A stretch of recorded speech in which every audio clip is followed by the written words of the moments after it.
Surti adalah seorang janda beranak satu. Anaknya Tova, sekolah kelas 3 SMP. Bu Surti masih belum bisa melupakan almarhum suaminya. Itu yang membuatnya enggan menikah lagi dan memutuskan untuk merawat Tova seorang diri. Kali ini hatinya gundah memikirkan anaknya.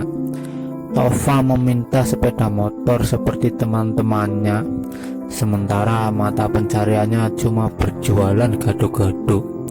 Apalagi sekarang dagangannya kian sepi setelah tetangganya di depan gang ikut berjualan gado-gado. Di tengah kegalauannya, Bu Surti menemukan iklan di potongan koran yang akan ia jadikan bungkus gado-gado. Di sana ada paranormal yang menawarkan jasa pesugihan tuyul. 2 hari kemudian Bu Surti mengunjungi alamat paranormal yang tertera di potongan koran. Paranormal tersebut mempersilahkan Bu Surti masuk. Setelah mengutarakan maksudnya, paranormal membimbing Bu Surti melakukan ritual dan menjalani syarat-syarat pesugihan yang ditentukan.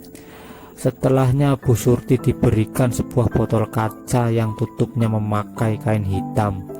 Bu Surti boleh membukanya setelah sampai rumah.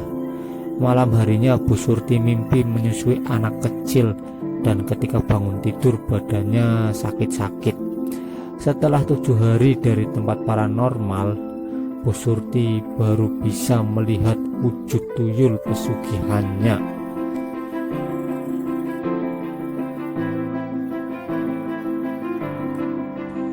Singkat cerita, harta Bu Surti kian bertambah. Sekarang Bu Surti bisa membelikan Tova motor sport. Teman-teman Tova yang dulu menjauhinya karena miskin sekarang datang mendekat. Setiap malam minggu mereka menginap di rumah Tova untuk main game. Karena sekarang di rumah Tova disediakan wifi. Hingga pernah suatu waktu di tengah malam, salah satu teman Tova melihat sosok anak kecil berlari masuk ke ruangan belakang. Sejak saat itu Bu Surti melarang teman-teman Tova menginap di rumahnya dengan alasan mengganggu istirahat Bu Surti.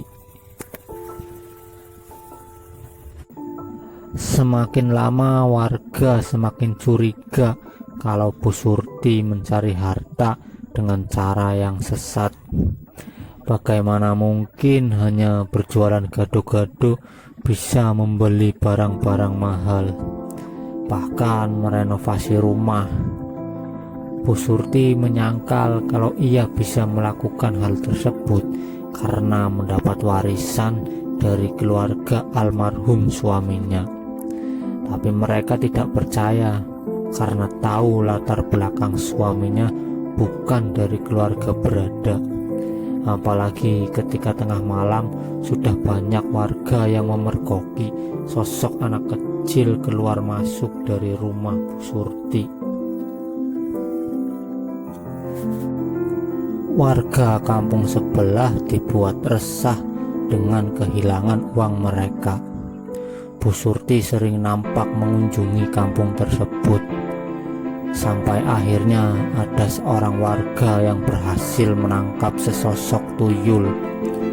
Kemudian tuyul tersebut ditempel-tempelkan di atas lilin yang menyala. Keesokan harinya Bu Surti mendatangi rumah orang tersebut. Bu Surti meminta maaf, badannya kepanasan, dan meminta tuyulnya dikembalikan. Dia pun berjanji tidak mencuri di kampung itu lagi. Demikian cerita bergambar kali ini.